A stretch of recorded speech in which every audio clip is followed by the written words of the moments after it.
In the last video about audio filters in OBS, I brought up VSTs. VSTs allow you to apply real-time processing to your audio sources, usually your microphone. The native audio filters in OBS can get the job done, but with VSTs, the heights you can elevate your audio to are limited only by your imagination and creativity.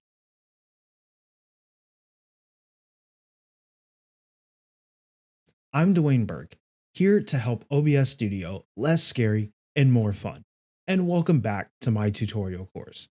If at any point you find this video helpful, consider dropping a like and subscribing to the channel with notifications on so that you can find your way back for more information about OBS Studio and live streaming. The entire course is linked in the playlist in the video description. And if your question isn't answered in this video, please check there. On a clean install of OBS Studio, you won't have any VSTs available. VSTs are all third-party plugins developed by companies or individuals. There are free and paid VST plugins that can do just about anything, from adding a higher quality compressor, noise gate, or removing background noises. While there are tons of great VST sets recommended, most of them are paid. So for this video, we'll focus on the free set of VSTs that I highly recommend and I personally use: Reaper's Replugs. Reaper's Effect Suite does cost money, but the VSTs are available at the link in the description for free. Download the installer and run it. Agree to the license agreement and choose which plugins you want. By default, all of the plugins are selected.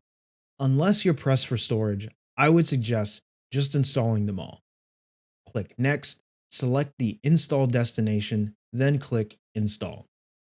Once the installation is complete, close the installer and close and relaunch OBS Studio if you had it open during the installation. Now you can add VST filters to your audio sources. Click the gear icon next to the audio source you want to add a VST to and select Filters. Then click the plus and add a VST 2.x plugin filter. In the drop-down menu, pick the VST you want to apply. The Reaper website has explanations of what each plugin does.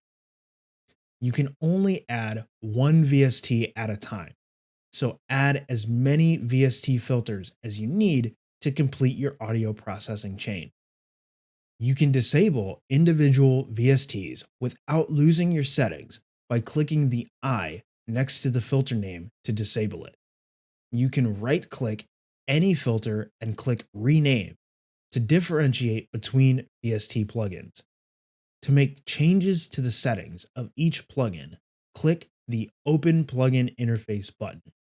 The interface will look different depending on which set of VSTs you're using and which specific VST you are adjusting. But they will be similar to other audio processing software or hardware, with sliders, knobs, and adjustment options for the various settings of each VST. If you want more in-depth information, I will link a video in the description because it's a lot more than what I can cover in this single video. What's possible with VST plugins is truly limited by what you can think of. Do you have any VST plugins that you love? Drop them in the comments below. I'm always looking for tools I can use to expand my creativity. If you want to learn even more about OBS Studio and how to use it, check out this video. And if you want to see lessons from this course in action, come over to Twitch, give me a follow, and say hi in chat. Remember, streaming is supposed to be fun. I'll see you next time.